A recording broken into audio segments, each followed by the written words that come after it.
Auspicia Argentina con Salud. Facultad de Medicina, Fundación Barcelona.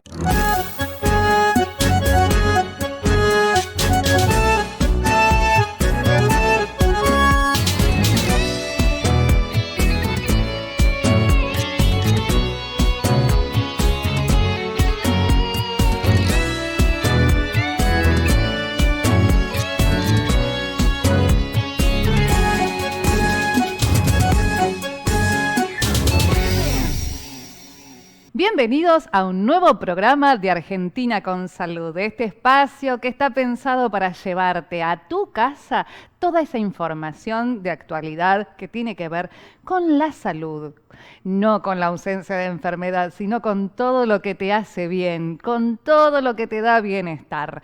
Así arrancamos hoy, Argentina con Salud. Recibimos en Argentina con Salud a la doctora Silvia Obregón, médica especialista en dermatología. Dicta cursos de dermatocosmiatría aplicada a la estética interdisciplinaria asistencial. Además, es docente e investigadora universitaria. Atiende niños, adultos y tercera edad. Así arrancamos con todas esas cosas que ustedes saben, que yo sé que les interesa conocer, que les interesa saber de qué se trata, y estamos así, en el día a día, porque quiero contarles que el 23 de mayo se ha instituido como Día Mundial contra el Melanoma, con la finalidad de sensibilizar y concientizar a la población acerca de este tipo de cáncer de piel, así como divulgar la importancia del diagnóstico precoz de esta enfermedad. Sí, melanoma. A ver, te queda ese nombre dando vuelta, pero yo no te voy a explicar, porque para eso la tengo a la doctora Silvia Obregón. Silvia, ¿cómo estás? Un gusto compartir y sobre todo compartir este tema con ustedes y con nuestra audiencia, que es sumamente importante, ya que por todo lo que representa y conlleva este tema. Exactamente. Así que melanoma, nombre. Ya el nombre que termina en oma nos complica. Y encima si dije cáncer de piel ya nos pone en alerta. Contanos, para relajar un poquito, de qué se trata el melanoma y qué es lo que tenemos que tener en cuenta. Bueno, el melanoma es uno de los tumores o cánceres que más preocupa al dermatólogo. ¿Por qué? Porque se da sobre todo en pacientes o en personas jóvenes, entre los 40 y 50 años. Bien. Y sobre todo por la agresividad que tiene. Eso es lo que más nos llama la atención y nos preocupa. Es el alerta que nos da. Exactamente, totalmente. De ahí radica la importancia de hacer un diagnóstico precoz para tener a futuro un buen pronóstico en el paciente. Y un buen resultado en el tratamiento. Exactamente, que ese ya lo vamos a hablar, pero bien. bueno, ya nos adelantaste. Nos adelantamos enseguida, para que la gente se quede tranquila que hay un buen resultado. Total. Ese diagnóstico obviamente que va a ser el tratamiento va a ser también multidisciplinario, con varios médicos y de distintas especialidades. Y cuando hablamos de melanoma, tenemos que hablar que se origina de una célula que son los melanocitos. Esos melanocitos están dentro de la epidermis, hay diferentes capas. En las capas basales se encuentran estos melanocitos que son los que van a originar el pigmento. El pigmento, el color. El color, digamos. Tal cual. Vamos a hablar para que todos nos entendamos. Para que nos entiendan, el color. Todo lo que nos da color en la piel. Exacto. Sale de los melanocitos. De los melanocitos, y que es la melanina. Esos melanocitos producen la melanina que nos dan color, y de ahí tenemos los diferentes tipos de coloración en piel, que es lo que nosotros llamamos los fototipos cutáneos. Exacto. Pero también son quienes nos van a proteger y defender de todas las radiaciones. Justamente todo lo que nos exponemos diariamente. Exactamente, y es lo que estamos justamente, venimos hace muy poco del verano, de estar en la playa, en piletas y demás. Soles, pantallas y demás. Totalmente. Entonces, ¿qué pasa? A su vez, existen no en todos está todavía esa cultura de la fotoprotección, de usar protectores o pantallas solares. Entonces, tenemos pacientes que han sufrido también quemaduras, porque se extienden, se exponen, perdón, en las playas, Sí. ese está rojo, ampollarse la piel, quemarse varias veces. Eso, De que fuiste un día a la playa, te quemaste, a los 2 días se te cayó la piel y fuiste otra vez y tomaste sol arriba de la piel que se te había caído. totalmente. Y seguiste. Así es, así es. Entonces eso puede pasar que en esas células hay una alteración de ese ADN y a futuro puede llevar al desarrollo de un cáncer de piel como es el melanoma. Un melanoma. Y ahí tenemos que tener en cuenta también ciertos factores, como ser la parte hereditaria. La predisposición genética, digamos, que tiene cada uno. Totalmente, totalmente. Es decir, si ya tenemos en la familia un antecedente de un melanoma, estar mucho Prestar más atención, alerta. Claro. La edad, obviamente, Sí. dijimos 40, 50 años, raza blanca. También el fototipo. Pacientes o personas que tienen pieles muy claras, de una tonalidad Cuanto más blanca la piel, digamos, mayor tendencia a desarrollar Bien. lesiones en piel, personas con piel clara, ojos claros. Bien. Entonces, todo eso a tenerlo en cuenta. Ujú. Pacientes que tienen muchos nevos o lunares en la Sí. piel. Entonces, puede ser, no siempre, pero puede ser que alguno de ellos en un futuro pueda desarrollar un melanoma. Entonces, también a tenerlo en cuenta. A prestarle atención. Entonces, de ahí radica la importancia del control y la concurrencia a un dermatólogo para hacerse los chequeos. Y tener en cuenta, ahí vamos a entrar en lo que llamamos el ABCD, que son las diferentes características que vamos a observar. Claro, que nos pueden decir, a ver, o sea, vamos a ponerlo en claro. No significa que me salió una manchita acá, salí corriendo ya Claro. y me volví loca y necesito tener un turno mañana para saber si esta manchita No. es. Sí es, de vez en cuando, hacer un control específico o pedir el turno. Pero sobre todo cuando... Tenemos, por ejemplo, el A, que es la asimetría que va a presentar la lesión. Ujú. Si nosotros en esa lesión trazamos una línea vertical y una horizontal, Sí, los 4 cuadrantes van a ser asimétricos. sí, ¿Sí? bien. El B va a ser los bordes, van a ser bordes irregulares. Irregulares. ¿Sí? No algo definido. No un definido, lunarcito. bien nítido, sino que son bordes totalmente irregulares. El C se refiere al color.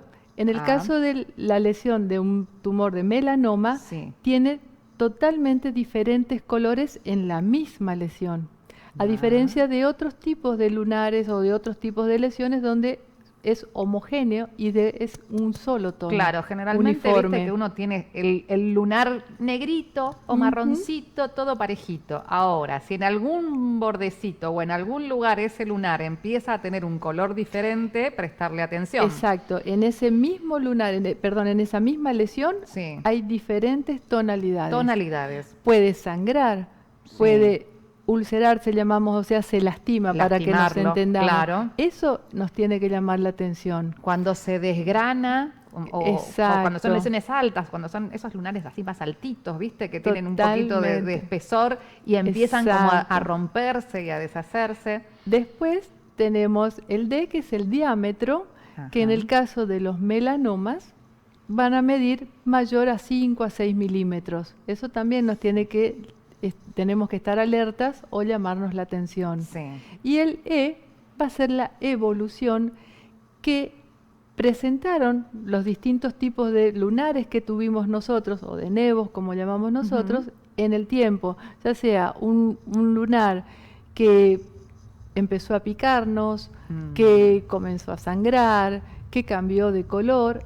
Que muestra algo diferente, porque nosotros Totalmente. generalmente toda la vida tenemos desde chiquititos y Exacto. tenemos toda la vida lunares o manchitas o pequitas o cositas que van saliendo en la piel. Exacto. Además, a medida que va pasando el tiempo y con más edad, más manchas nos van saliendo, pero si Ahí vemos también algo... diferenciar los que son manchas en sí hiperpigmentaciones, Sí. ya sea de diferentes causas, porque Porque hay distintas muchas patologías que puedan que pueden presentar. dar hiperpigmentaciones, no solo el sol, pero también diferenciarla de todo lo que son los tumores, como en este momento nos referimos Exacto. específicamente al melanoma. Al melanoma. Sí, a prestar atención. Siempre eso Totalmente. sabemos que es fundamental, el prestarnos atención a nosotros mismos. Ujú. Si vemos que hay algo que se modificó, algo que, mira, hoy me pica, Totalmente. hoy tiene otro color, hoy sangró. Esas son las llamadas de atención Y para que decir no se entonces. curan, entonces que no van ante las... A veces uno se automedica, perdón que lo diga, Claro, pero no, bueno, está bien. vamos a lo que ocurre Exacto. cotidianamente y son lesiones que no cicatrizan. Que no cicatrizan. Entonces eso es muy importante y hay que consultarlo. Y después, Fantástico. bueno, hacer el diagnóstico. El dermatólogo es el encargado, el médico especialista en examinar. Y ahí realizamos un examen exhaustivo, desde el Bien. cuero cabelludo hasta la planta de los pies, Ujú. porque hay diferentes Porque tipos. ¿no hay un lugar específico donde se presente el melanoma? ¿O No, sí? hay diferentes tipos, pueden salir, o sea, en cuero cabelludo, Sí. en torso, ahora En vamos a ver en extremidades. extremidades, tanto en manos como en pies, que son ahora vamos a ver los distintos tipos. Sí. Por ejemplo, tenemos el extensivo superficial. Ujú. Ahí nos adentramos un poquito al diagnóstico Sí. ya, porque una vez realizado por el dermatólogo el examen, si vemos que hay alguno que nos llame la atención para ser maligno, también tenemos instrumental, como Claro. ser el dermatoscopio, que es muy importante, una herramienta y un instrumento muy importante para... Primero hacemos el examen al ojo visual, Así. después empleamos Más este específico. dermatoscopio, Exacto. que hay de diferentes modelos, tipos y demás. Y si hay alguno que nos llame la atención, se realiza una biopsia. A partir de ahí, exacto. Es- Estos serían los pasos a Claro. determinar si esto que vemos Exacto. como irregular nosotros, porque por ahí quedó en una irregularidad normal o Totalmente. momentánea o de algún otro tipo y no tenía nada que ver con un melanoma. Ujú. Pero para sacarnos las dudas hacemos todos los pasos. Claro, y va a ser el dermatólogo, el médico dermatólogo, quien determina si esa lesión amerita una biopsia. Una biopsia, exacto. Entonces, bueno, esa biopsia se toma, esa biopsia y se manda a analizar al Ujú. médico anatomopatólogo, que es quien va a confirmar A el determinar, diagnóstico. exacto. Y ahí tenemos diferentes estadios y diferentes tipos de melanoma. Por ejemplo, tenemos un extensivo superficial, Ujú. que es aquel que se da en los pacientes de 40, 50 años, Sí. de raza blanca, y que generalmente están relacionados con quemaduras o exposición de con sol. exposición del sol, tal Bien. cual. Los más Después- superficiales, digamos. Exacto. Bien. Después tenemos el nodular, Ujú. que ese sí se da más en tronco, es una lesión bien nodular, Sí. que crece muy rápido, que Ujú. pica, que sangra, y ese sí tiene es más, digamos, tiene una... Un grado más alto de agresividad Exacto, en tal caso. totalmente, Ujú. totalmente. Es más agresivo que el Bien. otro. Después otro tipo sería el léntigo maligno, Ujú. melanoma, que es una lesión hiperpigmentada Sí. que se da en pacientes ya seniles o mayores Bien. y que lo tuvieron durante toda su vida y Pero- que se fue hiperpigmentando y que en un futuro puede desarrollar un melanoma. Claro. Generalmente tienen, o sea, son menos agresivos. Agresivos, Tienen bien. menor agresividad. Y los acrales, Ujú. que también hoy me mencionabas, eso se da más en la raza negra y sobre Bien. todo en manos y pies. Ah, Porque también tenemos melanomas, ¿sí? En dedos, En en dedos, uñas, tal en cual. las plantas, sí, Tal sí. cual. Así que puede salir en cualquier lugar del cuerpo. Sí, es importante. fue un placer, Silvia, tenerte Sí. hoy aquí, sobre todo para darnos este panorama tan amplio y llevarnos la tranquilidad de que antes de llegar al cáncer de piel, ¿cómo nos quedamos con esa palabra? Tenemos un montón de pasos para investigar, Totalmente. para ver, para desarrollar y que obviamente es muy, pero muy tratable.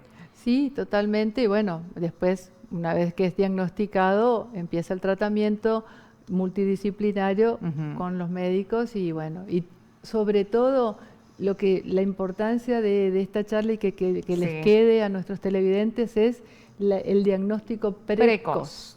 Tal El diagnóstico precoz. Importantísimo. Sí, sí, sí. Y bueno, y las consultas y lo que necesiten, porque ahora estamos en plena semana campaña y del mes justamente de campaña del melanoma. Inclusive lugares, en mi centro yo tengo que se gratuito. hacen, claro, se hacen para observaciones, ayudar. claro, Totalmente, fantástico. Bueno, sí. Importantísimo, si tenías alguna Sí. duda de alguna manchita dando vuelta, ya sabés que estamos en la semana justita para poder prestarle atención.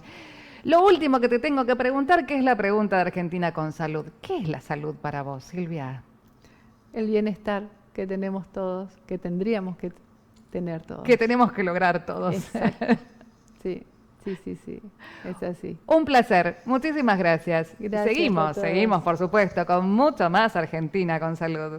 Recibimos en Argentina con Salud a la licenciada Silvia Kilberg, psicóloga.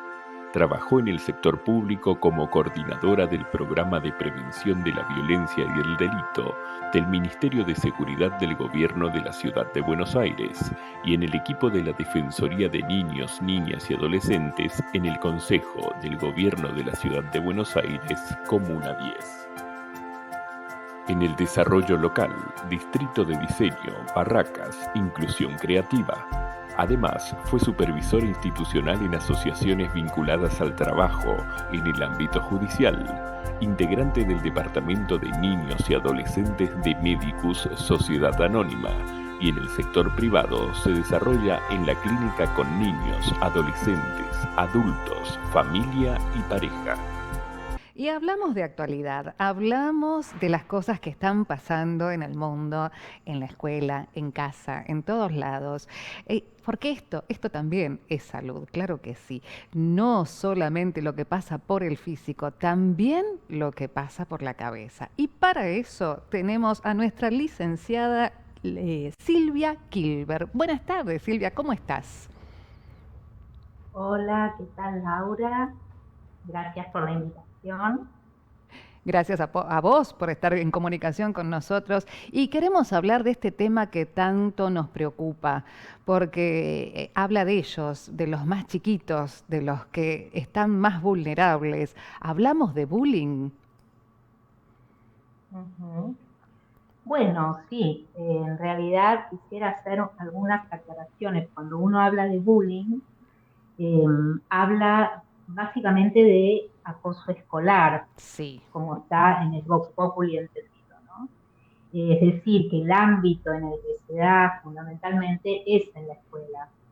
Es un tipo particular de violencia, ¿no? Cuando hablamos de violencia tenemos que caracterizar qué tipo de violencia o a qué tipo de violencia nos estamos refiriendo. En el caso del bullying, es un tipo de violencia que se dirige a una persona que en general tiene características de no poder defenderse y que se da de un grupo hacia una o dos personas. Sí. Por eso es un fenómeno grupal. Y en realidad el término en sí, que proviene del inglés, tiene una acepción que tiene que ver con toro, ¿no? Porque bull es toro, ¿no? De ataque, digamos. Y desde ahí, de ataque, claro, está representado en un animal de mucha fortaleza, avasallante, ¿cierto? Que intimida.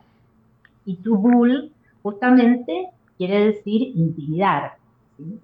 Entonces, son conductas agresivas que se promueven desde una persona hacia otra dentro del ámbito escolar o desde varias hacia una, ¿no es cierto?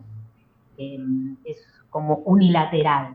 Sí. Y en ese sentido, vos, digamos, es un fenómeno que tiene, en realidad se dio desde siempre en las escuelas, de todo el mundo, pero que fue investigado alrededor entre los 70 y los 80 y los 90, donde ya se hizo más intensa y más relevante de la investigación, por un psicólogo sueco, de origen sueco, que propuso estudiar el fenómeno y darle entidad. En realidad,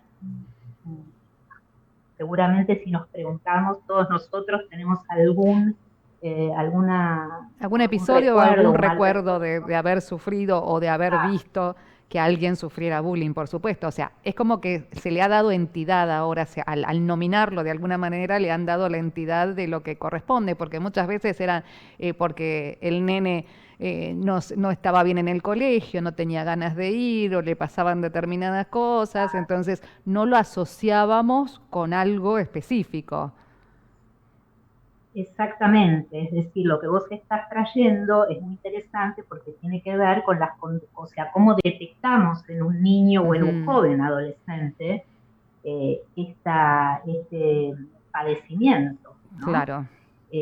Bueno, hay muchas características, pero en realidad yo considero que es un fenómeno que nos compete a todos, sí. O sea, a los jóvenes niños, a los adultos sobre todo, tanto en las familias como en la comunidad escolar y en la comunidad en sí. Básicamente tiene como 3 características, ¿no? Es la intencionalidad de hacer daño, ya sea psicológico, físico, a otro.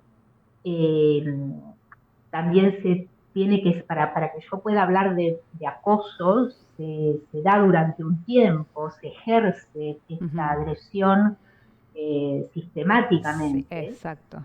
Y además siempre implica o está contemplado como algo asimétrico respecto del poder. Es decir, hay una necesidad de uno o un grupo de establecer su fuerza y someter a otro o a otros, ¿no? ¿Qué tiene de cierto esto de que generalmente el atacante en primera instancia generalmente ha sido atacado? Bueno, esto puede darse, puede haber pasado, digamos, el agresor. En general, cuando uno habla de víctima y victimario, son términos que provienen del ámbito judicial, ¿verdad? Sí. En las escuelas, digamos, los agresores pueden manifestar estas conductas violentas por un sinfín de causas, ¿no es cierto? Muchas de ellas sí están vinculadas probablemente al maltrato personal, también tienen problemas de autoestima, tienen la necesidad de ser reconocidos negativamente, podríamos decir. Claro, ¿no? Algo así como una cadena de poderes, digamos, alguien arriba de ellos los trata mal y ellos a su vez buscan a alguien más abajo de ellos como para tratarlos mal también. Algo de esto sí, o sea, reproducen de manera activa lo que han vivido o viven en los entornos familiares más activamente. O sea, también es verdad, o sea, a mí no me gusta generalizar, ¿no? No, porque sí. cada caso es pero sí uno puede detectar como variables generales. En general es esto, el perfil del agresor. Por eso es tan importante que, como vos bien lo indicaste, a lo mejor es un chico o una chica que están pasando por situaciones ellos mismos de padecimiento de agresividad, no se los estigmatice, es decir, se los contemple, no se admita la violencia en el ámbito, en ningún ámbito, pero en el ámbito escolar, o sea, que no se permita de alguna manera, pero que a su vez se le dé la posibilidad de tratarlo de alguna manera. Hoy por hoy, digamos, gracias a todo el trabajo que vienen haciendo en educación de hace años, hay consejos de convivencia, hay un montón de instancias para trabajar estas cosas, pero lamentablemente persisten porque además, como en realidad es una manera negativa de relacionarse, se extiende a todo tipo de comunicación. Entonces, luego sale del ámbito escolar. porque una vez que los Exacto, chicos en el están ámbito de... de redes, de comunicaciones. Exactamente, todo lo que es medio electrónico, internet, redes, bueno, todo lo que acabas de mencionar, también se extiende a esos ámbitos. Y Y además, sí, perdón, te no, escucho. está bien, no. El punto es el No, que quería siguiente. comentar, sí, Coméntame. sí, lo que quería comentar es que el caso del ciberbullying Ujú. nos trae como una nueva y peor modalidad, en el sentido que antes uno pensaba que el bullying se daba estrictamente dentro del ámbito escolar o al llegar a la escuela o al retirarse de la Sí, escuela.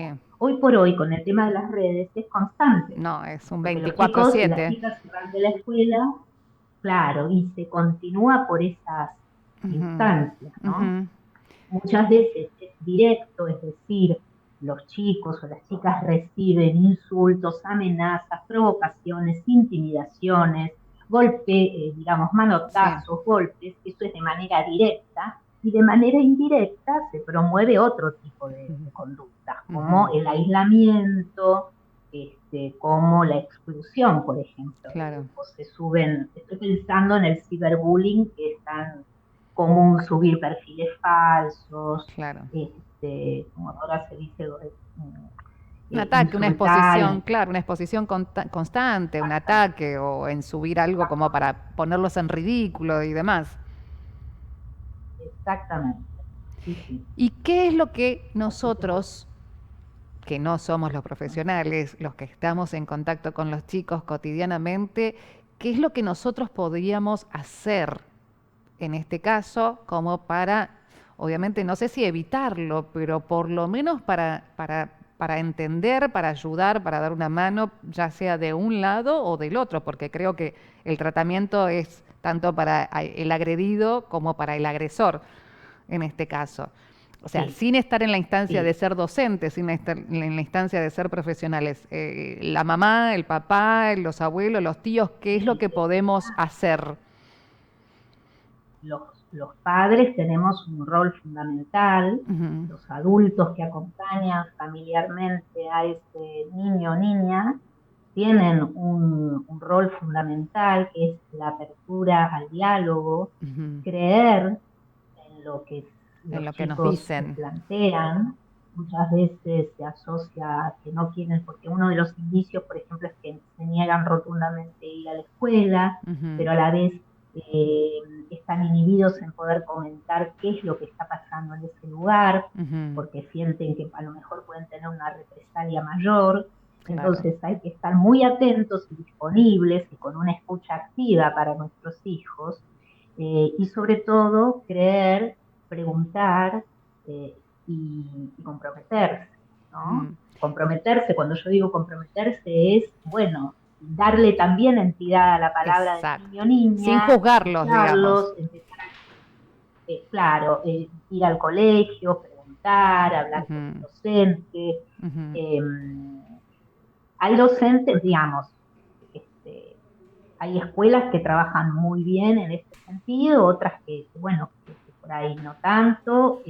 Esto va a depender mucho, por eso, del trabajo que cada familia haga en su hogar y en esa comunidad escolar.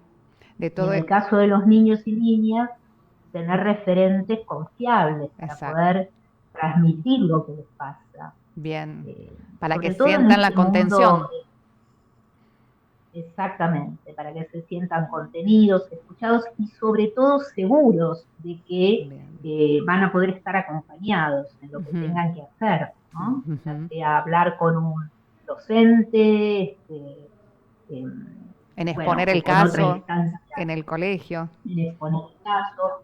Sí, ahí también hay que cuidar mucho desde la escuela, ¿no? Porque a veces, como el bullying está basado en un sentimiento de odio, básicamente, y de Ujú, resentimiento, lamentablemente estos sentimientos, así como el amor es contagioso, mm, el resentimiento también lo es. sí. Entonces, en lo que quiero focalizar, digamos, es que cuando los padres sospechan de que su hijo está padeciendo bullying, a veces por una cuestión de enojo, de retaliación, van y quieren hablar con la familia del chico, la chica que Claro. está.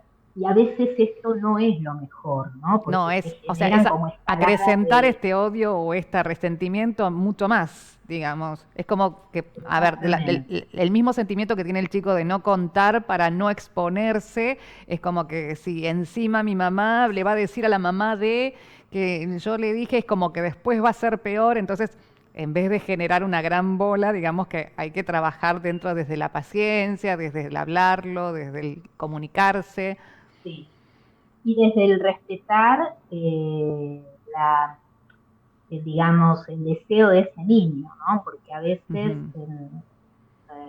les cuesta muchísimo poder plantearlo. En Sí, general, los chicos que padecen bullying sufren de algunas características que me gustaría comentar. sí. Eh, Muchas veces, por supuesto, no hablan del tema, tienen se aíslan, Sí. tienen problemas de autoestima, o sea, de baja autoestima, Ujú.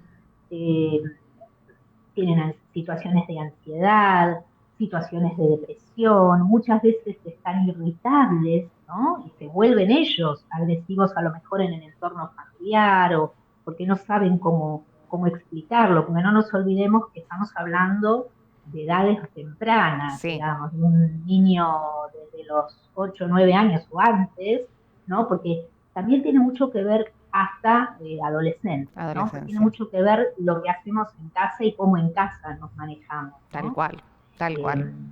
Porque desde la palabra uno puede explicar, hablar, promover el diálogo, pero también desde la conducta propia los chicos aprenden, ¿no? Exacto. No solo con Hay que la palabra, establecer ahí sino también con el ejemplo. con los hechos. Sí, Bárbaro. sí. Silvia, un placer haber conversado contigo y sobre todo que nos hayas puesto tanta luz sobre este tema que es tan controversial y que es muy necesario, del cual es muy necesario hablar y entender. Así que te agradecemos muchísimo por haber participado aquí en nuestro programa en Argentina con Salud y seguramente te estaremos convocando para algún otro tema de actualidad también. Bueno, como no, Laura, muchas gracias y espero haber sido útil. Y bueno, estamos en contacto. Muchas Saludos. gracias. Y seguimos con mucho más Argentina con Salud. Recibimos en Argentina con Salud a la doctora Estefanía Olivo, médica cirujana ortopédica, especialista en medicina estética y regenerativa, con un posgrado en medicina estética por la Sociedad Argentina de Estética y Nutrición, acreditado por la SAEME, Sociedad Argentina de Medicina Estética de la UBA, miembro además de AMA, Asociación de Médicos Argentinos, y miembro de la Comisión de Mujeres y Diversidad de la AOT, Asociación Argentina de Ortopedia y Traumatología. Y seguimos hablando de actualidad, de todos esos temas en salud que tanto nos preocupan y que tanto nos importan. Y por eso tenemos para hablar con ustedes a la doctora Estefanía Olivo. ¿Cómo estás, Steph? ¿Todo bien? Muy bien, excelente. Estefi, estamos con estos temas. Veníamos hablando de actualidad, de esos temas que nos preocupan tanto. Y a vos, en tu especialidad, tenés un tema muy actual. Este tema de los excesos, pero de los excesos en belleza, de los excesos en querer vernos cada vez mejor. ¿Cómo estamos en eso?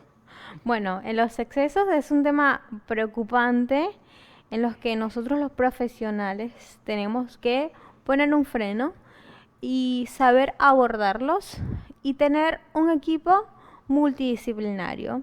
Tener un psicólogo a quien derivar, un dermatólogo, un psiquiatra inclusive. ¿Por qué? Porque hay patologías o trastornos que se llama, por ejemplo, lo que sería una dismorfia. Hay pacientes que capaz no se sienten conformes con sus resultados o no se ven, no se sienten y quieren muchas veces cuando le haces un relleno, unos labios, una nariz, un pómulo, y quieren más, cada vez quieren más, quieren hacerse más. Es como una adicción. Exacto, hablamos de exceso, hablamos de adicciones. Es una adicción a la belleza, de alguna manera, esta dismorfia. Sí, de alguna forma. Igual, la dismorfia es un trastorno Sí. que hay que abordarlo con el psicólogo y el psiquiatra en caso de ser necesario. La dismorfia es cuando yo me veo bien, cuando los demás me ven bien y yo a mí misma me miro al espejo Y no me conforma no lo me que estoy conforma viendo. lo que estoy viendo. Entonces hay un problema en la persona que hay que tratarlo y eso es una patología, ¿sí? Y eso puede también desencadenar este exceso que estábamos hablando, esta adicción de querer cada vez más. Exactamente, y como profesionales nosotros tenemos que poner un freno. Tengo una paciente, tengo un caso que fue de médico en médico Sí. y fueron haciéndole distintos rellenos, 24 años, le pusieron 14 mililitros de ácido hialurónico en distintas zonas de su cara. Era chiquita, parece más grande, parece de 30. Vino conmigo pidiéndome más relleno, más mentón, más contorno, nariz, pómulos, todo. Yo paré un poco, bueno, lo seguimos hablando, me di cuenta, vi la alerta. Le hice la armonización facial, pero solamente con 5 ml. Y hablé con ella, le expliqué. Y bueno, hubo un buen resultado con ella porque ella se quería hacer también la nariz. Claro. Después de la charla, va al baño y me dice, la nariz, ¿sabes que la cita que teníamos programada para la nariz, porque no hacemos todo de una vez, no la voy a hacer, la voy a cancelar, porque es el rasgo que tengo de mi familia. Bien. Es el rasgo que tengo y no me la voy a tocar. Y yo te aplaudo, te felicito, me gusta. Está muy bien. Y frenamos esa parte. Bueno, resulta que hoy me escribe y me dice, no quiero ir saltando de médico en médico, me voy de viaje, no sé cuándo vuelvo, pero la realidad es que quiero que me veas porque no quiero que dentro de unos meses me falte. Bien, bien. Bueno, la Bueno, manté con el buen psicólogo, abordaje, a ver, el buen tratamiento, el ejercicio de la medicina a conciencia, como es, abordando al paciente en una integridad, porque si vos solamente te quedaras con la parte estética y con lo que en realidad ella te pedía y no lo que necesitaba, no hubieras podido abarcarlo de esta manera. Claro, cuando hablé con ella hoy le dije, bueno, vamos a verte primero, vemos qué hace falta y si hace falta lo hacemos y si no, no. Claro. Porque el principio Bien. de nosotros es no dañar primero también, ¿no? Sí, porque muchas veces se cree que en esto de la estética es, ay, no nos importa, con tal de hacer lo que hay que hacer o de hacer lo que el paciente pide y no siempre lo que el paciente pide. Es como si de pronto viniera alguien y te dijera, bueno, en realidad hacemos una operación de rodilla porque creo que la rodilla me queda. Entonces el paciente está dando el diagnóstico y el tratamiento y no deja al médico. No, y hay que explicarle. Yo en mi consulta cuando el paciente va, se van contentos porque yo les explico, les digo qué función tiene cada ácido, cada cosa que les Exacto. hago, y es muy integral la consulta y el paciente se va contento porque sabe lo que estoy haciendo, le explico la viscosidad del ácido hialurónico, si uso un bioestimulador de Bien. colágeno, si uso un PDRN de semen de salmón, que sería también un bioestimulador, si uso un exosoma, que es algo que está ahora es un auge, está de moda ahora, pero hay que tener mucho cuidado con los exosomas, y esto lo digo para los pacientes y para los que ven el programa. Los exosomas son unas pequeñas vesículas que se extraen de las células vegetales o se fabrican de forma sintética. Están aprobados por la FDA y la ANMAT, los de origen sintético y de origen vegetal. Los de origen animal y humano no están aprobados. ¿Por qué? Porque no son seguros. Los exosomas, recordemos, como te acabo de decir, son pequeñas vesículas donde podemos agregarle ARN mensajero, que son replicadores de células, envían mensajes, factores de crecimiento, proteínas, lípidos, lo que querramos activar. Entonces, si tengo un exosoma celular, puedo mejorar varias cosas. Bien. Pero si tengo un exosoma de origen humano, Voy a también provocar rechazo, puedo transportar otras cosas. Entonces, Bien. ahí yace el peligro. Exacto. Por eso no han sido aprobados por la ANMAT. Entonces, cuando un paciente quiere aplicarse exosomas que están de moda y todo el mundo los quiere hoy, que son excelentes, es importante que pregunten de qué origen tienen los exosomas. ¿Sí? Es importantísimo eso, saber de dónde vienen. Perfecto. Además, como hablábamos hace un ratito, justamente, el tema de que ahora la medicina estética ya no es como antes, en donde solamente buscábamos arreglar así rápido y lo que la gente pedía sin ocuparnos, como en este caso, lo que vos estás hablando, en tener en cuenta el origen de lo que del material que estás utilizando y sobre todo las consecuencias. Bueno, la medicina estética ha evolucionado. Ha evolucionado muchísimo, gracias a Dios. Es un cambio total. Hoy en día la mejor medicina estética es la que no se nota, ¿sí? Bien, bien. Porque esas caras infladas, rellenas, todas artificiales. Artificiales, incluso tú ves, todas las caras son iguales. Sí. Hoy las chicas quieren todas el contorno igual, con el mentón, la nariz igual, los labios iguales, todas tienen la cara iguales. Una pérdida de los identidad, pómulos. claro. Entonces, es una moda. Claro. Entonces, eso fue hace 2 años. Hoy en día estamos más bien haciendo técnicas de 4 puntos, que son 4 puntos de aplicación con menos ácido hialurónico, sí. Y haciéndolo con un mejor abordaje que sería menos invasivo, tratando, bioestimulando con PRN, Red Leaf, polibiorevitalizante, que son 2 protocolos que yo aplico en mi consultorio, y en mi consultorio yo tengo plasma rico en plaquetas, mesoterapias combinadas, que ahí trabajo con distintos activos según lo que necesita el paciente.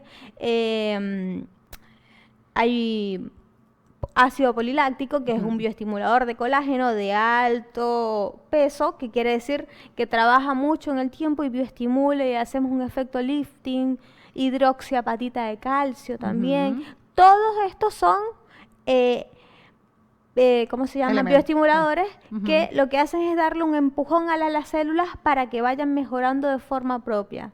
Fraxis, láseres, todas estas cosas bioestimulan a las células a que tu piel mejore para sola. que el trabajo en realidad se haga desde adentro más que desde afuera. Exactamente, porque es que lo que buscamos es que mejore todo. Por ejemplo, yo particularmente no te relleno un surco nasogeniano con ácido hialurónico, no lo hago, jamás. Es antinatural. No, y que aparte la gravedad hace un efecto, más tarde que temprano va a venir cayendo. Entonces, si yo no trabajo a profundidad, como por ejemplo sería hacerte un HIFU que trabaja sobre el sistema musculoponeurótico, que es el sostén de la cara, yo te sostengo, que serían los pilares, la base de una casa, sí. Yo te hago un tensado a profundidad y luego voy y empiezo a trabajar, empiezo a estimular y mejoro la calidad de piel. Hay algo que no pasa de moda nunca que es la toxina botulínica, para aliviar esas líneas de expresión, esas arrugas dinámicas, que no se vuelvan estáticas, que no se conviertan en surcos, que no las tengamos que tratar. Hay varios ejemplos en las artistas de Hollywood. Está Anne Hathaway, que a los 20 tiene 40 y parece 20 todavía, y eso es efecto de toxina botulínica. Claro. Por eso la mejor medicina estética es la que no se nota, en comparación con otras actrices u otros efectos. Va cambiando mucho. Entonces la realidad es que hay que ser menos invasivo y hay que pensar más en la sanación de nuestro cuerpo, solamente dándole empujones, ¿sí? Bien, y en la aceptación de la naturalidad también, de la naturaleza. Porque esto es más o menos así como si pretendiéramos pintar de nuevo el comedor, pero no sacamos la pintura de abajo. No, envejecer con dignidad. Exactamente. Entender que es parte de la vida cotidiana y que es parte de lo que tenemos que afrontar. Envejecer con dignidad. Exactamente. Sí, por supuesto, envejecer con dignidad.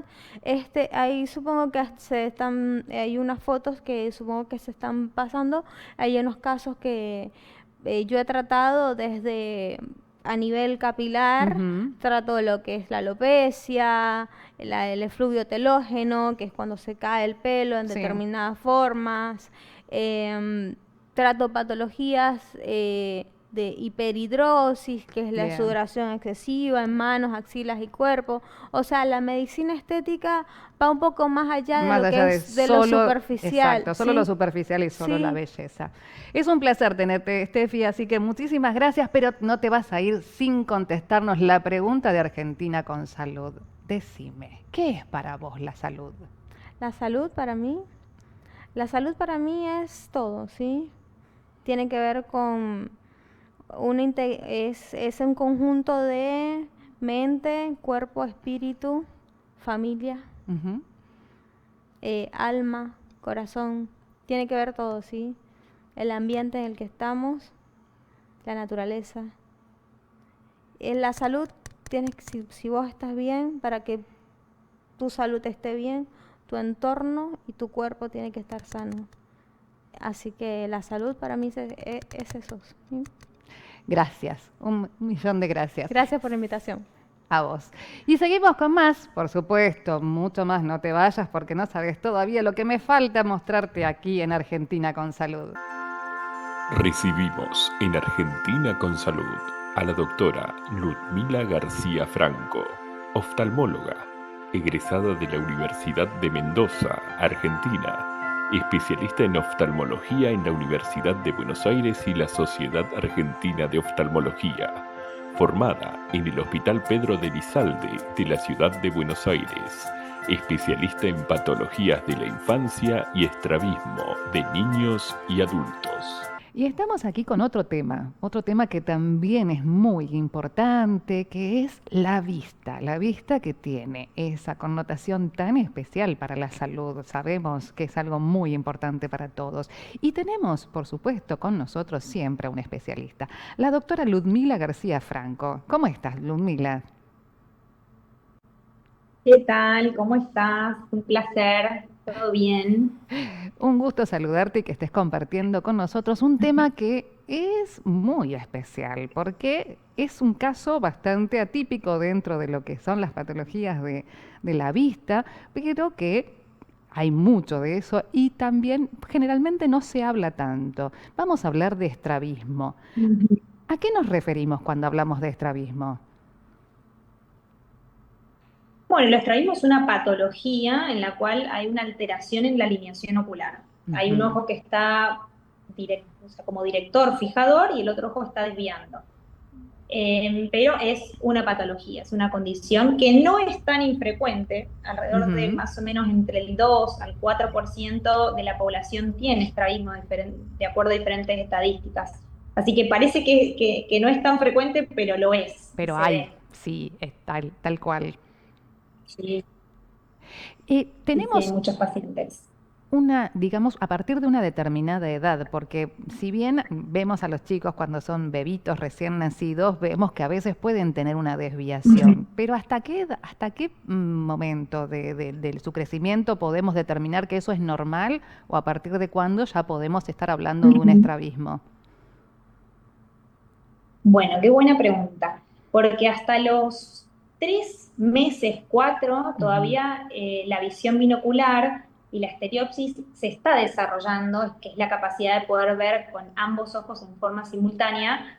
Es decir, que hasta los 4 meses, 5 como mucho, puede ser normal, que desvíen por momentos, sobre todo cuando uno le acerca un objeto de cerca y después se lo retira, como que quedan desenfocados. Con el objeto de fijación en la mirada, se lo retira y queda desviado. Pero hasta los 4 meses se considera normal, frecuente o esperable. Ya después de esa edad, si el estrabismo persiste, aunque sea no permanente y sea transitorio o intermitente, igual se lo considera patológico. Así que eso es una pauta de alarma. Niño, después de los 4 o 5 meses que persiste la desviación, sí o sí tiene que hacer una consulta a la brevedad con oftalmopediatra. Bien. ¿Hay algún factor genético o hereditario que pueda influir en esto?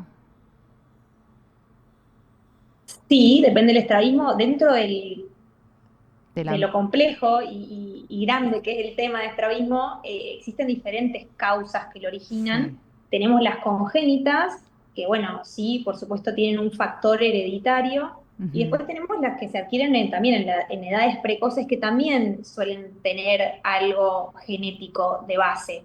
Y después están las adquiridas o relacionadas o a patologías neurológicas o a Sí. patologías como, por ejemplo, tiroides, que pueden alterar también los músculos de la órbita y la posición de los músculos y dar un estrabismo. O, bueno, miopías muy altas que también pueden desencadenar un estrabismo. Bueno, existen otras patologías que también causan el estrabismo que no son genéticas, pero el 30% aproximadamente, según los datos estadísticos, son de causa genética. Genética. Bien.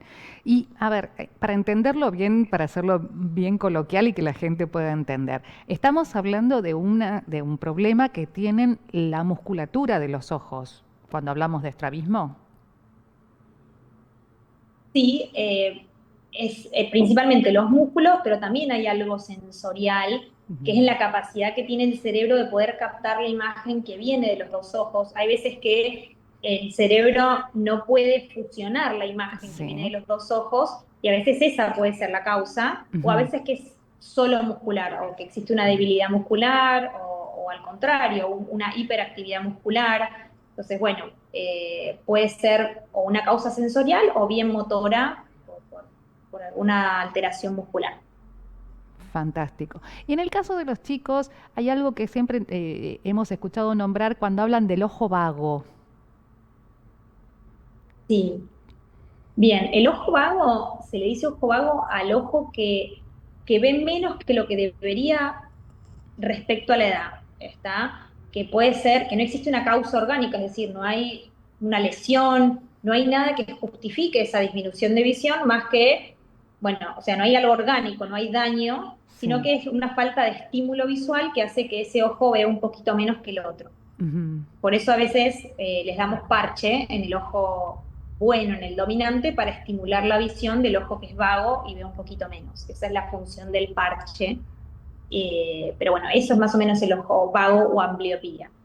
Es la disminución de la capacidad visual que debería tener un niño acorde a la edad.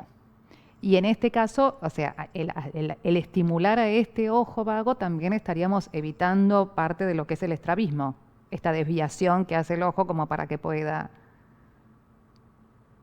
Sí, a veces tratamos incluso el niño que viene con estrabismo, Ujú. que tiene un ojo que es francamente dominante. Si son chiquititos y no podemos tomarles la visión, sabemos que ese ojo que está desviado posiblemente no esté viendo bien. Y a esas edades, hasta los 8 años, se está desarrollando la capacidad visual. Y todo lo que no aprendan a ver en esa edad, no lo van a aprender más grande. Entonces, en ese momento, si el niño tiene estrabismo, le damos parche en el ojo dominante para que también empiece a fijar con el otro, ¿está? Porque si siempre es un ojo el que está desviado y el otro está derecho, estimamos que ese ojo no está viendo, no está Bien. aprendiendo a ver. Ujú. Entonces, bueno, en los estrabismos que tienen una dominancia de alguno de los dos ojos, sí les damos parches para que empiecen a fijar con los dos ojos, o con un ojo o con el otro, pero que tengan visión en los dos ojos pareja bueno, porque lo que priorizamos, aunque tengan estrabismo, es la visión, siempre. Tal cual.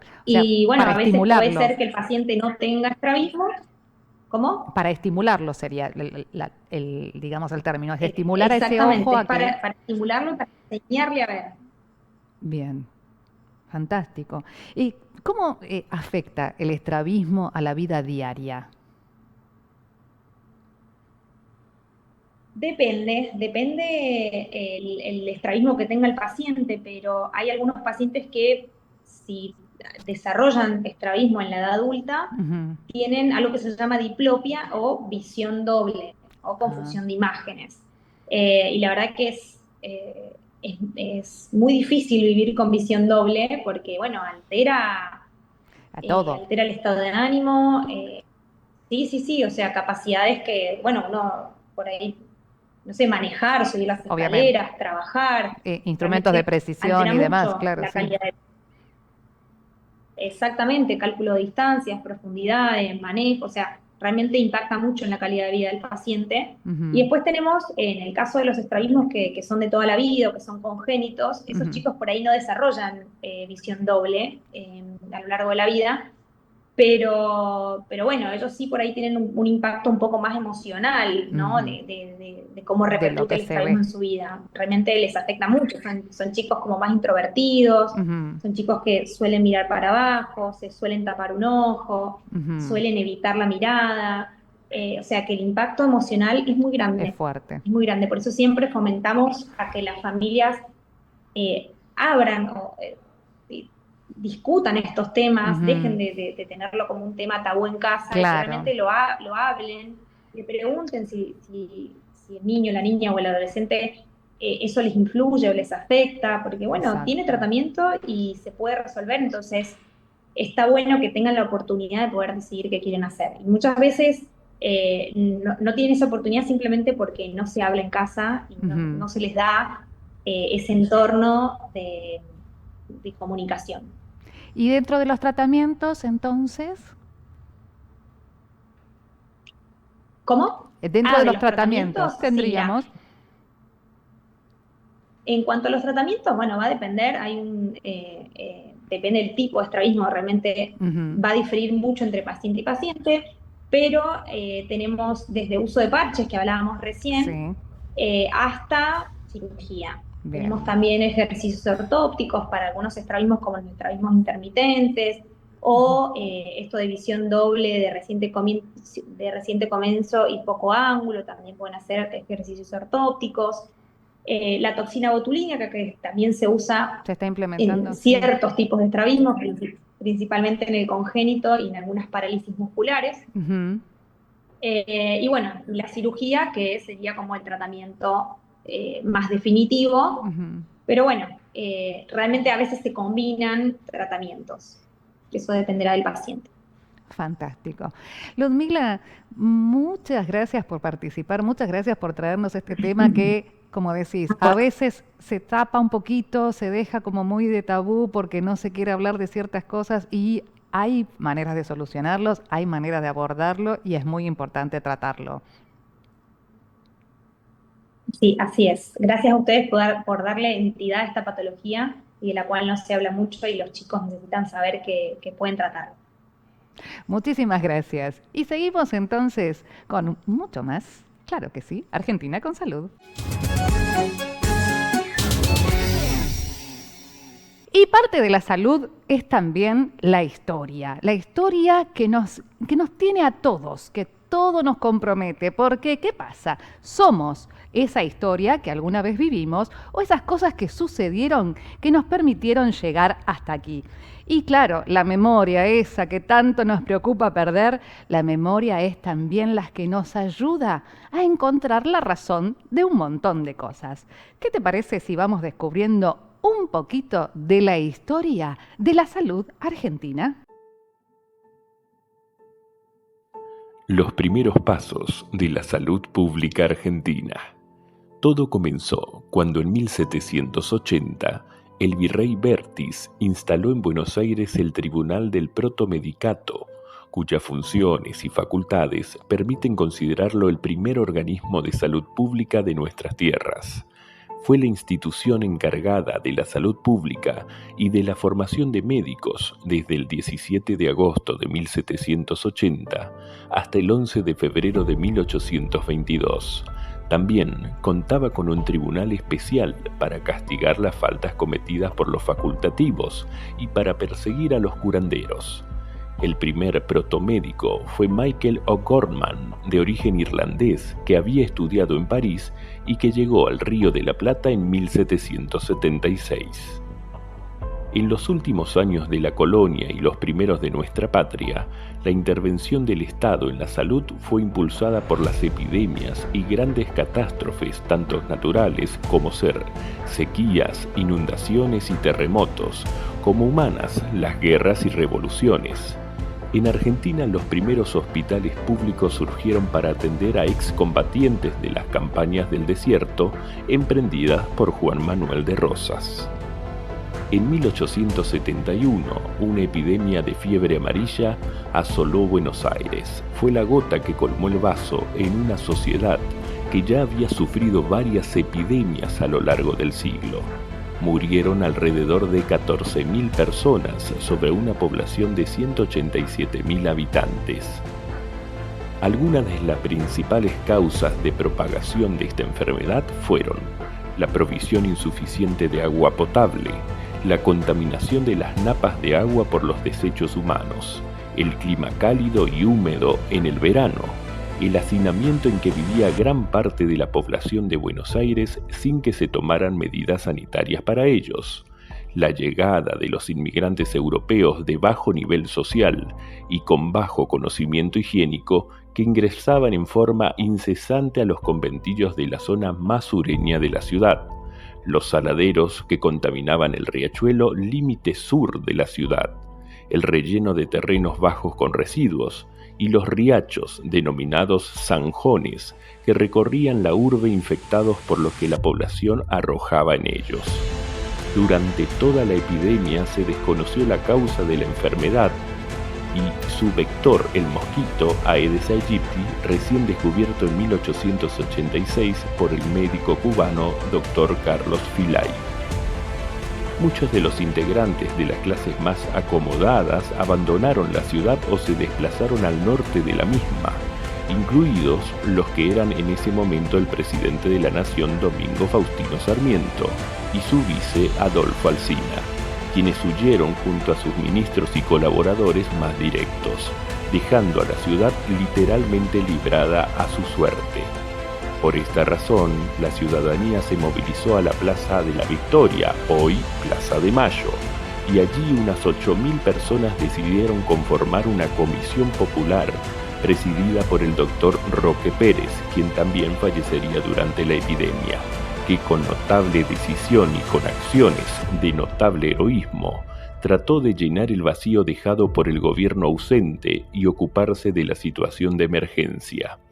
La enfermedad se autolimitó por la muerte de los mosquitos al comenzar los fríos del invierno. Los valientes médicos con pocas a nulas herramientas siguieron atendiendo a sus pacientes mediante tratamientos empíricos, siendo muchos de ellos víctimas directas de la enfermedad. De allí en más, se tomó una cierta conciencia de lo que significaban las epidemias para la población ante la falta de recursos básicos para la higiene y la calidad de vida. Se comenzaron planes de obras de saneamiento sanitario en la ciudad, como ser agua potable y red cloacal para suplantar los pozos ciegos. Mejoraron el manejo de los residuos, así también como se emprendió la construcción de más hospitales y cementerios. El cementerio de la Chacarita fue construido durante el pico de la epidemia, al no dar abasto los existentes hasta esa fecha. Esto es un poco de historia de la salud argentina.